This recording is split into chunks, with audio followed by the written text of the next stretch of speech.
So what we're going to do in this video is I'm going to share with you guys 5 powerful sales techniques that I learned directly from Tom Hopkins. Some of these I learned in his book, How to Master the Art of Selling, and others I picked up from just watching different videos that he's had and different information that he's put out there.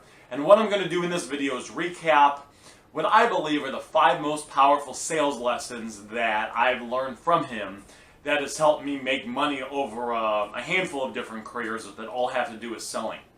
As you guys know, one of the great things about this is once you understand these techniques and understand these strategies, like once you learn, if you watch this video for the next few minutes and you learn, you absorb these 5 powerful sales techniques, you'll literally be able to use these in pretty much every selling situation you're in for the rest of your life. That's what I like so much about this. Some of the stuff I've gotten from his book like 10, 11 years ago, and I still literally use it to this day. That's why it's so powerful. This video is not going to be about theory. There's not going to be any theory. This is going to be mechanics. 5 different techniques, mechanical skills you can use when you're out there, when you're doing selling. So with that said, let's go ahead and dive right into it. So the first couple ones are questions. Asking the right type of questions. And one of the things Tom Hopkins talks about is tie-down questions. Tie-down questions are questions that are worded in a way that is meant to get the other person at the end that you're talking to say yes. So maybe if you and me were sitting down and I would say something along the lines of, would you like to learn how to sell more? If you got better at selling, would that help you make more money? You see how these questions I'm kind of asking are worded to where you're probably going to say yes, just because you're probably watching this video. Let's say that I was selling, cars, because I sold cars for a little bit. And I'm talking to the customer, and I'm like, they're looking at, they want like a fancy Camaro that has all the bells and whistles. And I'm like, is a fast car something that's important to you? Is a leather interior something you would like in your car? Those questions have there's a good chance the customer is going to say yes to those questions because they kind of already told me that's what they're looking for. Now what's the power of saying yes? The power of, not the power of us saying yes, but the power of asking questions in a way where the customer says yes is that when they start saying yes to you along the sales process, they're more likely to say yes to the final question or the final thing. So when I was actually in selling, or when I was selling cars, the sales manager said that you want to ask like 22 or 24 different of these tie-down questions over the course of the car presentation. So maybe you're driving with the customer and you say, do you like the way the car drives? The customer is probably going to say yes, right? Especially if we're showing a newer car. Yeah, I like the way the car drives. Do you like the way the car feels, right? Does it handle good for you? Yeah, I like the way the car feels. Do you kind of like, maybe they told you music's important, so you showed them how the sound feature works, or the radio works. Do you like the radio, and do you like how it's touchscreen? Yeah, I like that as well. So these are just kind of small little questions, but as the customer starts saying yes, they actually get what's called a people's brains are usually they're kind of positive or kind of negative. They go one way or the other. So when you ask these questions throughout the sales process, now you don't want to ask 22 questions, tie-down questions all back to back, but over maybe a 90-minute or an hour, a 2-hour sales process of the car, every now and then you throw in one of these, you get the customer saying, yeah, yeah, yes, yes. When it gets down to the bigger decision, so you want to take would you like to take my car home today? We said it more elegantly than that. But when you ask that question, because they've been saying yes all along the lines, they're more likely to say yes in that final question because they've been saying yes so long. Very, very powerful. It's very, very powerful. Those are tie-down questions. Tie-down questions are questions that are worded in a way where the customer is going to say yes. And you can, there's a format for it. You can say things like, wouldn't you? Would you? Does that sound good? Is this something you're interested in? You'd like a car, let's say the customer told you they want a car that blends in with the crowd, it gets good gas mileage, and that's going to last for a long time. So, Mr. Customer, you told you said you were interested in a car that's gonna get good gas mileage, right? You're supposed to nod your head a little bit. Yeah.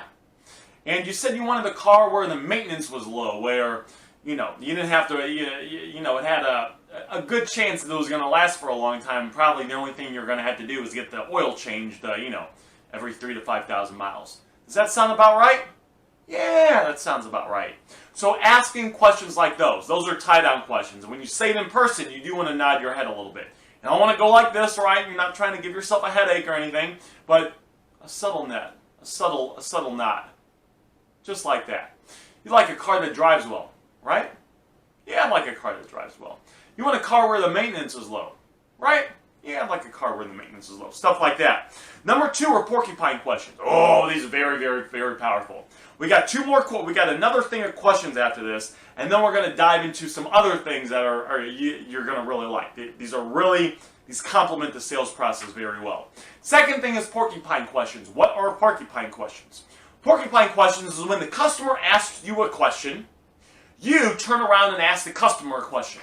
What's the benefit of this? The benefit of this is a lot of times customers ask us questions, and they're trying to get some information. They're trying to learn some specific details about the product. And what salespeople do that don't really know what they're doing is a lot of times salespeople, they will just talk too much. They'll talk too much, and they don't really know if. And that's actually one of the big problems with salespeople. But a lot of these salespeople, they'll just talk too much. And what they could have done is they could have just asked a question in return to gotten a little bit better information so they could get a gauge of where the customer's mind is at and then continue to position the product or the service that they're selling in a way that's going to meet the customer's needs, wants, and desires and give the customer what they want. So, for example, let's say the customer says, do you have this car with leather inside? Because the one you showed them didn't have leather. What the not good salesperson is going to say, well, we do. I mean, we could get it ordered. I have to check. We might have it here. If we don't have it here, I could probably get it ordered. I could look around. We got 3 other car lots. I could get a cut. See, that's talking too much. Talking too much. Professional salesperson uses a porcupine question and asks the question in response to the question.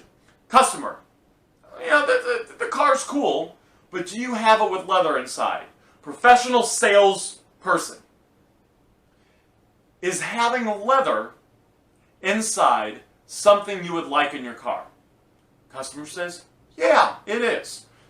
Professional salesperson, fantastic. We absolutely do have this car exactly like it is with leather inside. You see that?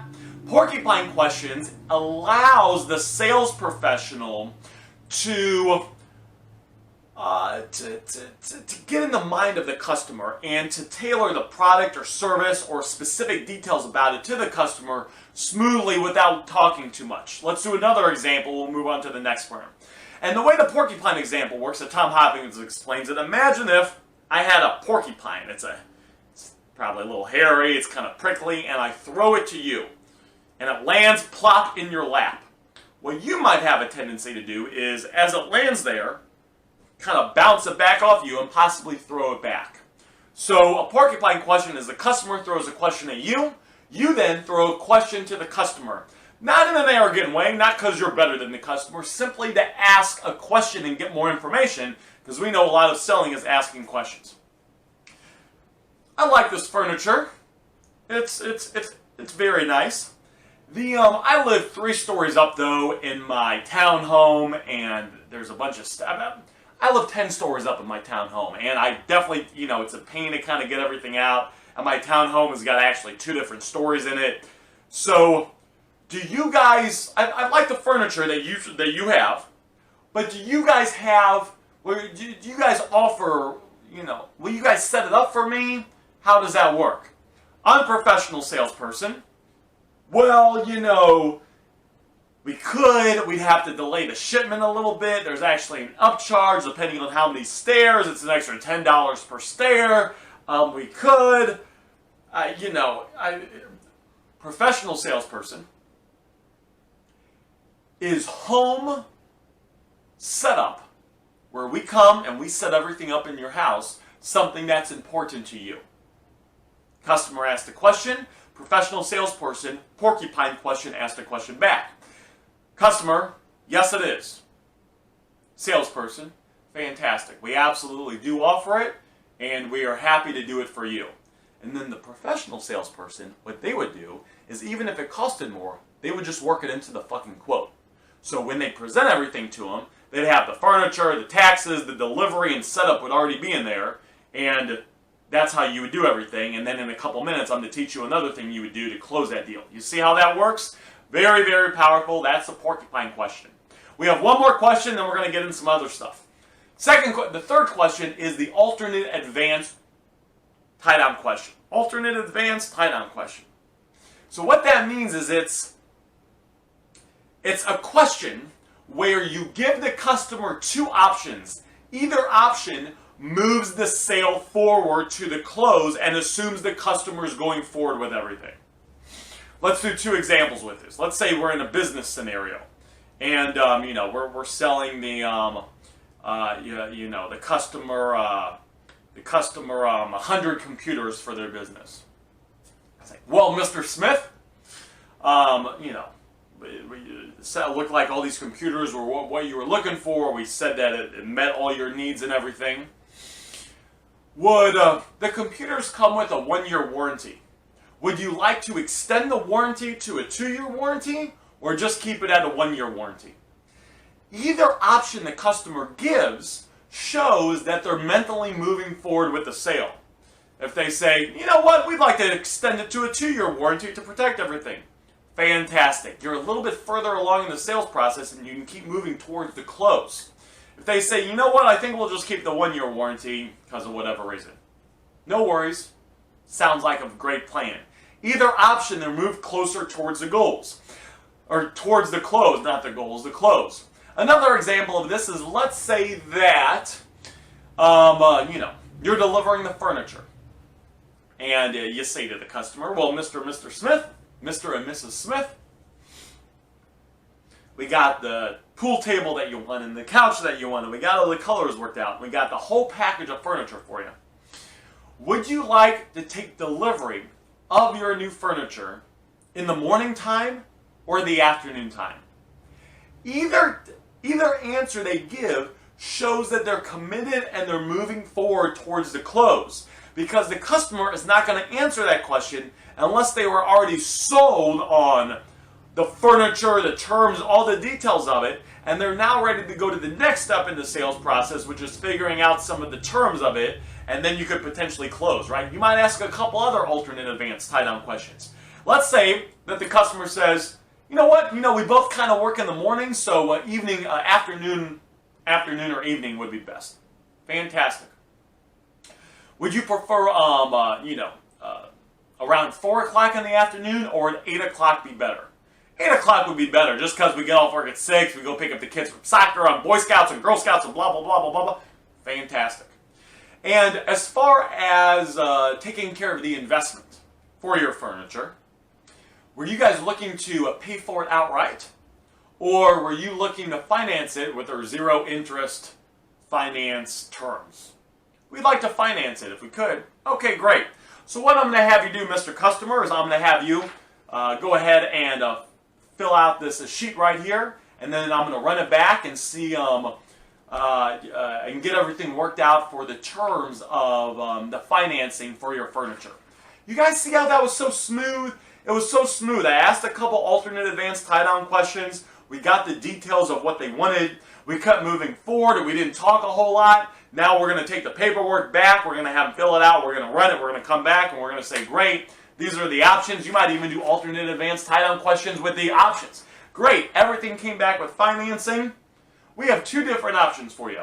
The first is we could do 0 down, and it would be financed over 12 months, and it would be $500 a month. Or we could do $2,000 down, and it would be $400 a month. Which option works best for you? We like to put the $2,000 down. That way we're not paying as much monthly. Okay. Fantastic.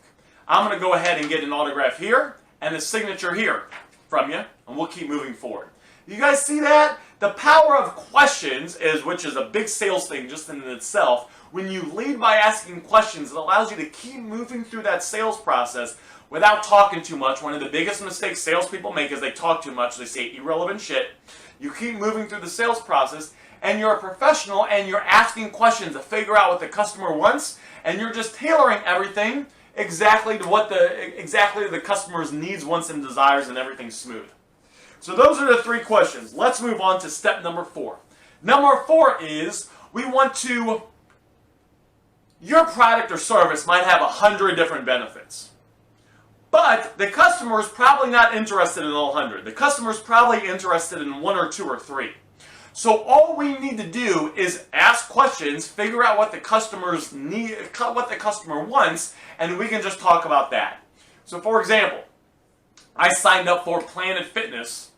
I go to Club Fitness and I go to Planet Fitness, and every now and then I'll jump into I'll go to Lifetime Fitness or another gym membership. One of the reasons I signed up for Planet Fitness is I like kind of free weights. They didn't have a lot of free weights.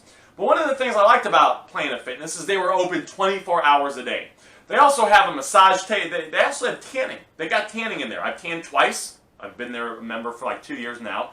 Probably won't tan again. But they actually have really good tanning. I mean, they got like good tanning beds. It's actually kind of a nice benefit. They have these massage chairs. They have locker rooms. I don't really care about any of that. All I wanted was a gym that was open 24 hours, because sometimes I'm doing stuff in my business and I don't have time to get to the gym till like midnight, and some gyms close around 10, 11 o'clock at night. So one of the reasons I joined Club Fitness or Planet Fitness was I just wanted the gym that was open 24 hours. So imagine the person's walking me around and they might start talking about all these things. Well, we got the tanning, and we got this, and we got this, and we got the Black Card membership, which allows you to do this, and you get discounts on drinks. I'm not really going to use all that. To be honest, I'm just going to use it because it's open 24 hours, and every now and then I like to change up the environment. So I just like to change up the environment every now and then too. So if the person that was selling me on the membership, kind of, hey, why are you thinking about joining Planet Fitness? And I said, to be honest with you, because it's not that far from where I live. The building's pretty nice. It's a pretty good size. It's pretty cheap, and I really just want a gym that's open 24 hours. Sometimes I don't get done.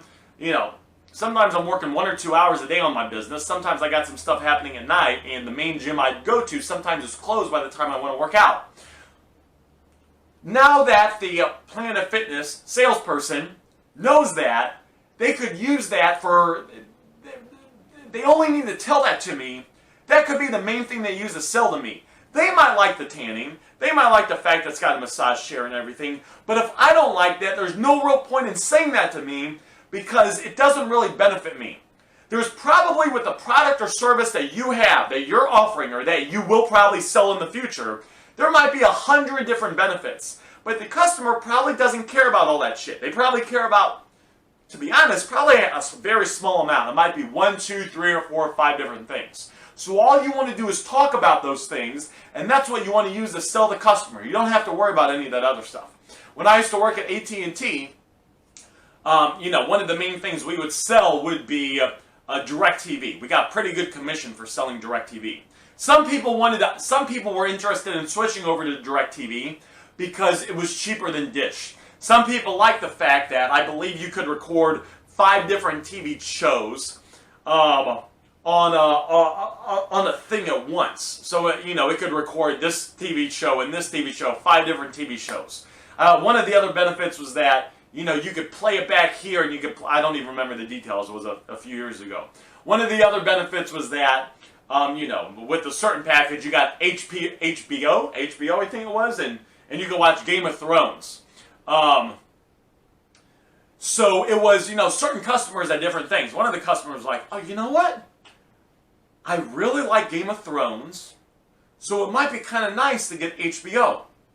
So when that's the case, all I'm talking about to the customer is the fact that they get HBO. They might not care. They might not ever use the 5 recording features at once. They might just use it for HBO. But if they find that the value in the product is worth it just so they can use it for HBO, it's good enough for me. There's no need for me to keep talking about extra shit that doesn't matter to them. Sometimes I get some customers and they're like, oh, listen, I love recording TV shows. I love it. I record everything. Unfortunately, with Dish, I don't know if this is the exact thing. I'm just kind of free-flowing here. Fortunately, with Dish, we can only record 3 shows at once. But we really like to record other shows, more shows. Well, that's fantastic, Mrs. Smith. With our service, you can record up to 5 TV shows at once per TV, and then you can play it back to any of the TVs you have in your house. Wow. Really? 5 at once? Yes. 5 at once. Let them think about it. Wow. That sounds good. How does it work? And then I move forward, right? We don't want to talk about, oh, and you can do this and this and this and this and this. Once a customer's sold, even if it's just on 1 or 2 ideas of your product or service, that's good. No need to keep talking. Just keep moving forward. So that's step number 4. Sell the benefits the customer wants to buy. There's no need to talk about other stuff. And sometimes you can actually lose the customer talking about other stuff. Oh, it comes with a 2-year warranty? I don't really want a 2-year warranty. Can I get it cheaper? Do I have to get the warranty?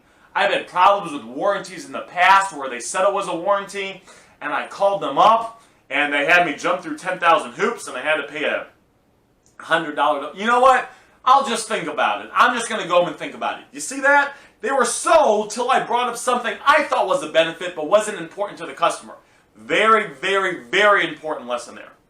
Number 5 is there are certain words,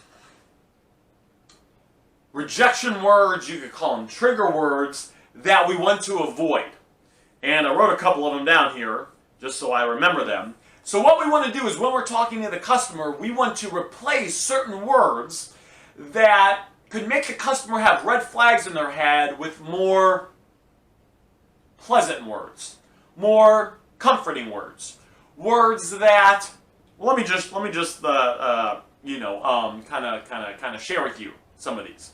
So the one of the words is the total cost.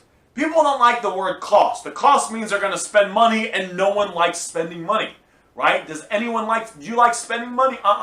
So one of the things we can do is we can change out the word cost with investment.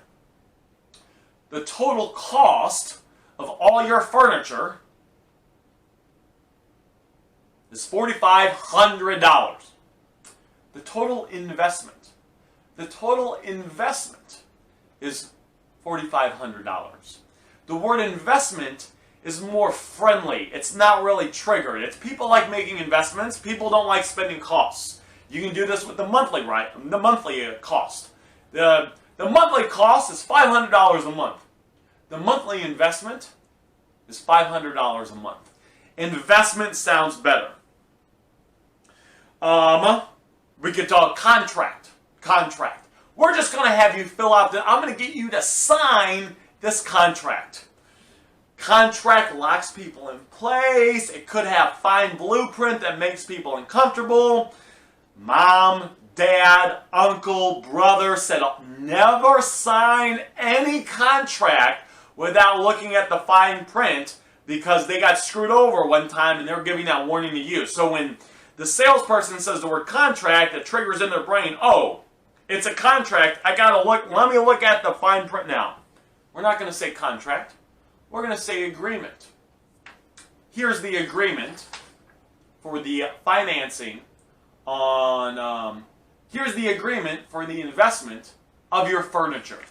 See how that's just smoother? It sounds better. And these words matter. You can say 1 or 2 wrong words. If you've been in sales, you know this. You can say 1 or 2 wrong words and you've lost it. You can lose the entire sale. The customer can go from being all excited to, you know what, I'm gonna sleep on it, I'm gonna think about it. And the final one would be a sign. We never sign anything, We don't sign stuff, we autograph. We get their initial, we get their okay, or we get an autograph.